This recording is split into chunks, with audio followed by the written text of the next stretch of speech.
Tonight, the guides will be talking about moving into the fourth density.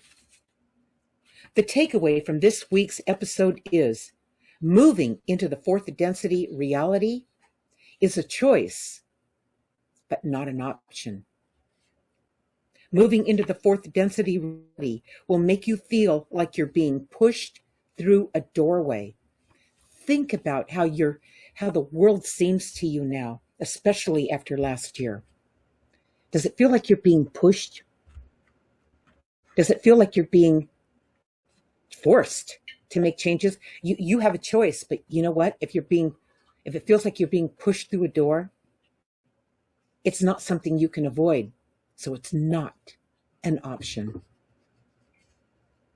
Faced with many uncertainties and anxieties about the future, people are struggling for it all to make sense.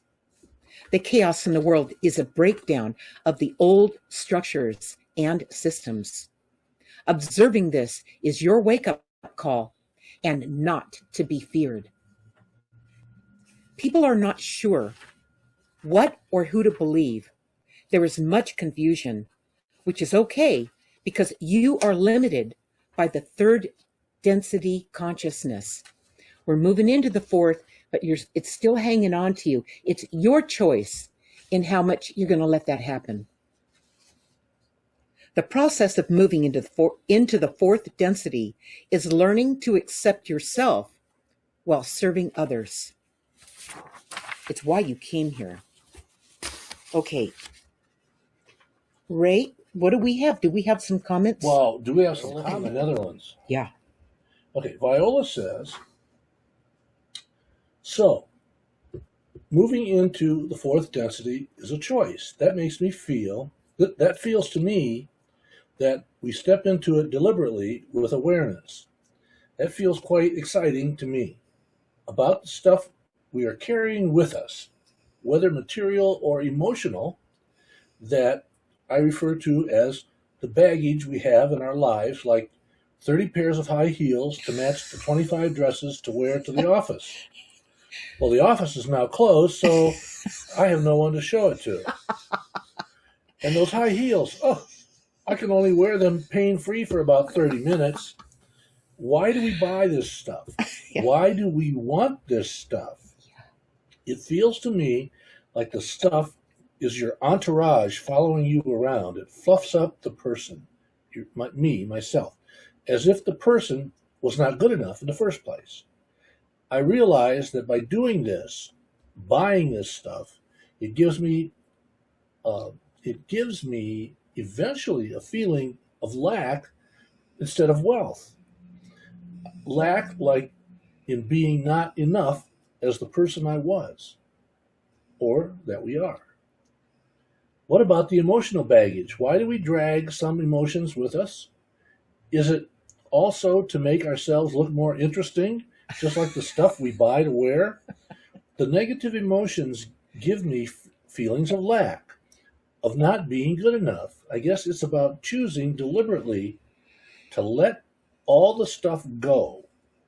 I'm really curious as to what you and the guides can tell us about why we all do this, why we've been doing this for ages. Yeah. Oh, one more thing about being in oneness with everything and everything and everyone. Why do we so easily see the flaws in other people and not in ourselves? Why are we humans so focused on blaming others? It feels to me that we live in a mirror world. Why does it take us years to realize that all of our projections are a result of rejecting our oneness? No idea if this makes any sense. Curious to hear what you and the guys can say about it. Looking forward to listening to the video replay of this week's insight. In these bizarre times, you are the highlight of my week. Love, Viola. And you to us, Viola. You are a breath of fresh air. You are getting this so well. All right, as many of you are. Okay, you guys are ready. You're once you start to move into the fourth density consciousness, you start experiencing the benefits of it little by little. You're going to look back at the third dimension, at the third density, that you moved out of in order to experience the fourth. And you're going to look at it like the Bronze Age. You're going to look back at it and go, oh man, I am so glad I got out of neutral. I unstuck myself. I released the stuff that was keeping me in it, keeping me invested in it. So, Ray, why don't we let the guides talk about what Viola wrote? It's brilliant how you expressed yourself, Viola. Excellent. Staying stuck with personal things like belongings and emotions is a dichotomy. Why do they call them belongings if they don't belong? And why are so many emotions attached to those things you drag around with you? It's not feelings, it's emotions. They generate certain emotions when you acquire them. These emotions start to fade the first time you wear them.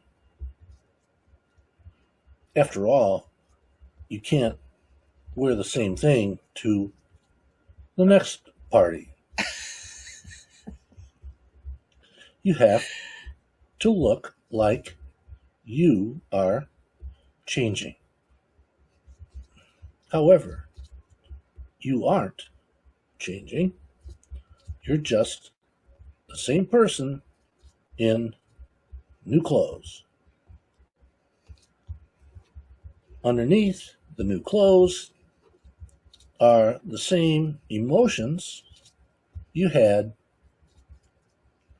brought to the last party. So how could it ever be different? People wear new clothes and more new clothes so they can appear successful, wealthier than somebody else, that they're in touch with the times, and many other reasons. But you really don't fool anyone except yourself. Look back on the clothes you wore a decade or two ago, the ones hiding in the back of your closet. Think about how you thought about yourself when you wore them. It was the same you, but you might even be embarrassed that you look like that in front of friends and coworkers. But it seemed the right thing to do at the time. What happened? What changed? Most likely it wasn't you. It was the appearance of you that you put forward outside your home. So it's insecurities. That would be one thing. Mm-hmm. And you guys, it's okay to have some things. It's okay to buy something that you really, really like. Okay. That you need. It makes you feel good. There's nothing wrong with that. There is nothing wrong with that. It's that when we get excessive with it, when it's not enough, when all it does is feed the desire to have more and more and more. Okay. That's when, it's like more and more of everything. Another house, a vacation home, 3 cars, all this stuff, and more. And doesn't make you happier. It doesn't make you more. It doesn't make you more. Right, Ray. That's right. That doesn't need a vacation. Okay. That's what I do. I create a life. This, I can only speak for myself, that I can't wait to get back up the next day, the next morning, and go back at it. I love, love, love what I do and how I help people. I love it. Okay. And the writing I do and the books and everything, I love, and the training, I love it all. So in fact, taking a vacation for me is dread, because it's so hard for me to get away from my work. It's not my work, it's my love, So if you have something in your life that has purpose, I mean, it calls your heart and you just can't wait to go do it, then you're already in the fourth density. You're already there. That's what the fourth density, I'm bringing you from this perspective. That's what the fourth density feels like. It feels like something you can't wait to do. It feels like something that is it's like the child. The child doesn't dread anything. The child loves the anticipation, experimenting with new things, doing new things, trying new things out. That's the child energy. So this fourth density reality really ties into who you were when you first came here. You've got to rekindle what that is. That's how you're going to really move into the fourth density with ease. That's not an effort, not fearful. It's not a fearful thing. With ease. And sooner than you would have been, you would have done it by writing in your journal every day. I talk about it. Writing in your journal every day. These are the companion journals to Guided, okay? Writing in your journal every day about what's unusual or out of the ordinary. That's the fourth density. That's what wakes you up and brings you into the present moment consciousness where your guides reside. At that point, you guys, you realize you're never alone and always being guided. It's an automatic response. It's instant, and it's all the time. It's not something that the only way it stops is when you step out of the present moment and back into the third density. That's the only thing that interrupts it. Okay? So keep in mind that that's going to happen. Bounce. Boing, boing, boing. You're going back and forth between this world, the world you came from, this world, the world you came. The whole point is to bring them together. You're here in this world. Now bring in that higher consciousness and let that point you true north, because it does. And it does it all day long and all night long. Start writing in your journal for 15 minutes a day. This journal is unique. It's not like a diary. It's a journal that's a masterpiece. It's a breakthrough in the way that you will live your life. But read or listen to Guided first, because that's how I did it. That's how I learned it. So when you do this, you're going to understand. You're going to understand it. You're going to understand it. Okay? Yeah. Okay. Don't let your brain get twisted by staying stuck just here in this world. The only way you can get out of that repetition is to start writing in your journal. That'll bring you back to why. That'll bring you back to who you are. Okay? And it will remove the fear. The fear resides in this world. This world doesn't relate to fear. It can watch us be in fear. Your guides can say, God, this is not the life you intended when we planned it together, but you're not listening. Okay?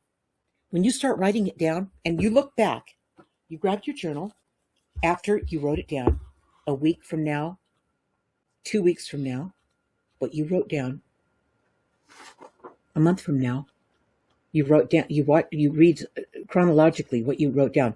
That's interesting. Oh, yeah, I remember that. Ooh, I had a bad day there. Ooh, I got it all wrong. Then I got it right. Okay.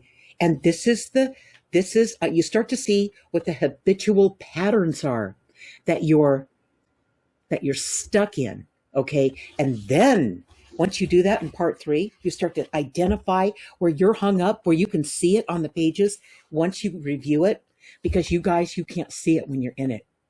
That's why you must write it down. You go back to part 2. There's 18 chapters in part 2 that identify exactly which one is where you're hung up.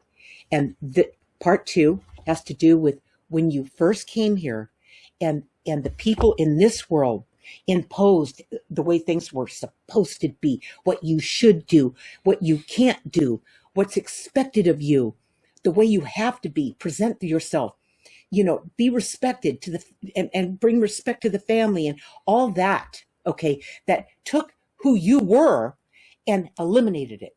They didn't recognize you as unique, and they didn't see the real you. They molded you into who they needed you to be, into who they thought society, the only way you could survive in this world is if you complied. Okay. So, and then what's left of you by the time you become 7, 8, 9, 10, 11, 12, 20, 30, 40, 50, 60, what becomes of you is, it's like dragging a leg. You're only partially living your life because you retreated a long time ago, and you are cautious about coming back into this world where it's so harsh, where it never seemed to accept you. Okay. So this 4th density is all about you being you. It's not being someone that is accepted in this world. It's not somebody who when you go to apply for that job, that if you act a certain way and you do certain things, that you'll get that job and you get money so you could buy stuff. Okay. That's 3rd dimension, 3rd density energy reality. All right. That's what we've all grown up in. But you know what, you guys, you've known something's not right. You've known, you go to work and you're around all these people. They don't care about you. That's 3rd density reality. There's no connection. On the opposite side of that 4th density reality, they are connected. They're not there just for money. They're there because it calls their heart, because they're supposed to be there from a soul level. Okay. And they remember who they are, and they're true to themselves, and they know how to live in 2 worlds, and they know how to calm down and be present. Okay. And this is what it takes. That's why I say this journal is a breakthrough in the way that you will master this and move this way.